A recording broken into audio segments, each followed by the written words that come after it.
పింఛం విప్పిన వెలిగి మల్లే తొలకరి జల్లుల మేఘం మల్లే అలజడి హృదయం మాడిన కూచిపోడి రంగుల దిద్దిన బొమ్మకు మల్లే కవితలు వద్దిన పుస్తక మల్లే సంతోషంలో ముత్తుగా ఈ అమ్మాడి ఆరారు ఋతువుల అందం ఒకటిగా కలిపి వింతలు ఏడు పక్కకు జరిపే కొత్తగా పుంతలు తొక్కెను ఈ అరవిందం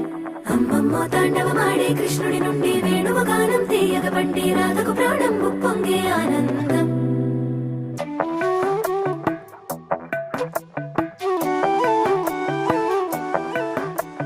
మధురము కదా ప్రతొక నడక నీతో కలిసేలా తరగని కథ మనదే కనుక మనసు మురిసినిలా ఒసురే